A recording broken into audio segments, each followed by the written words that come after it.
Good morning, everyone. My name is Nikita Agarwal. I am from Jaipur and currently pursuing PGDM in Business Management from FMS IRM Jaipur. I am here to present a case study on the topic Private Label Owner's Pride, Neighbor's Envy. First, we'll see what is private label. Private labels, also called store brands, are those where products are sold under the brand name of retailer. The products being sold are either manufactured or sourced directly from other vendors. There are no distributors or marketers in between, hence, there is no branding or marketing cost.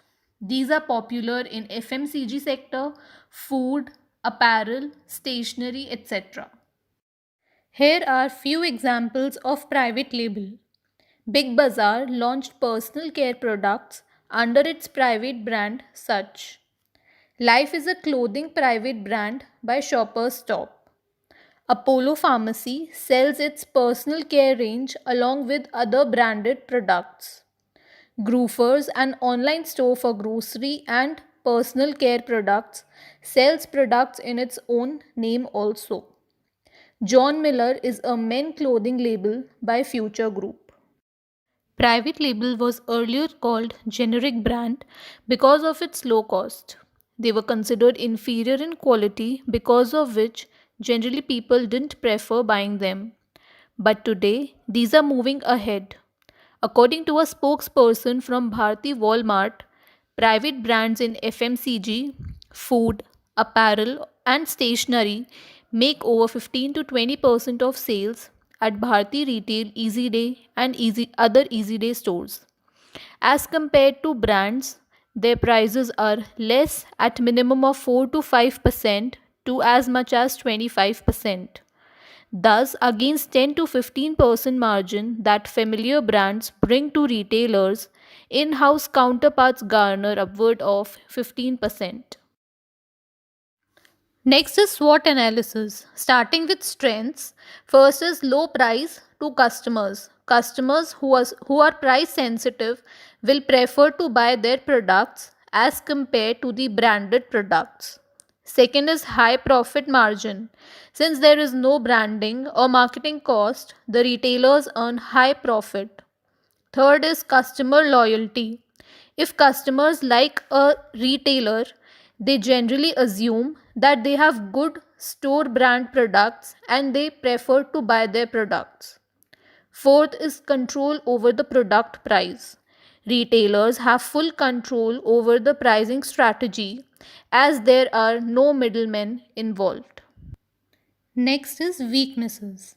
First is brand building. It takes time for a private label to grow and become popular. Second is production cost. If retailer gets the products manufactured, then he may incur high production cost resulting into high cost to the customers. Third is low quality.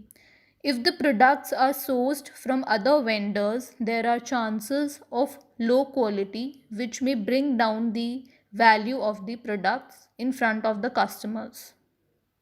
Next is opportunities. First is e-commerce platform.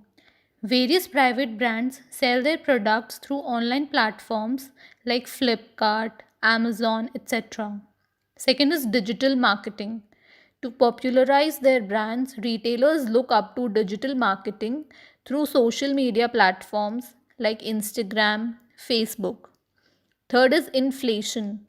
If the purchasing power of customers is affected, they will prefer to buy low cost products.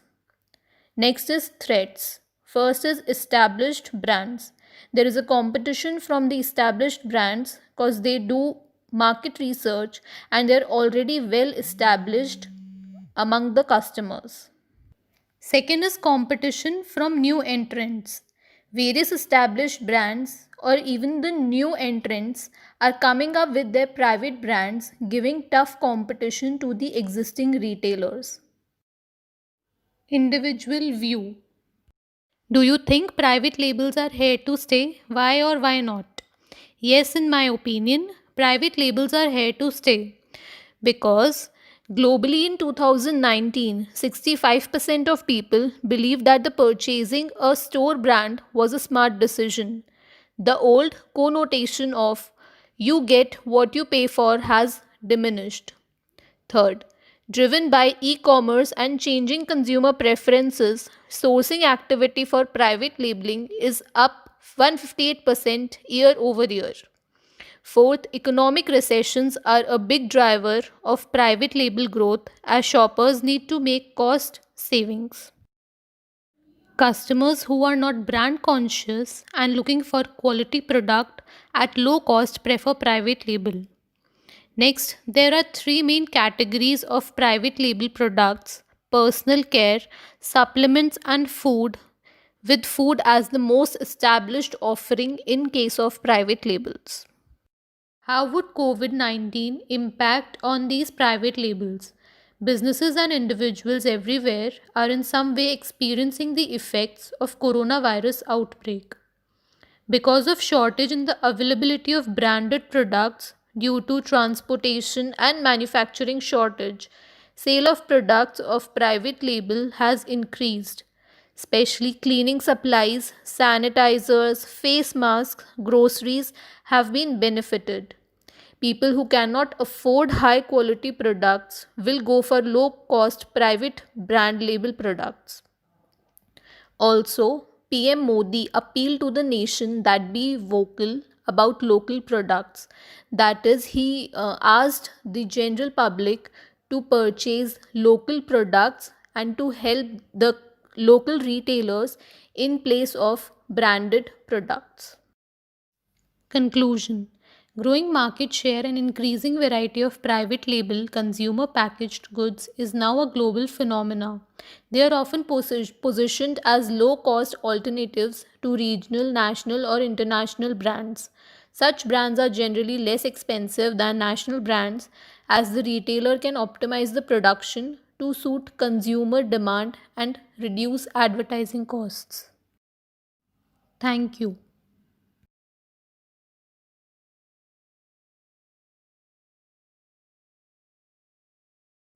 Thank, thank you.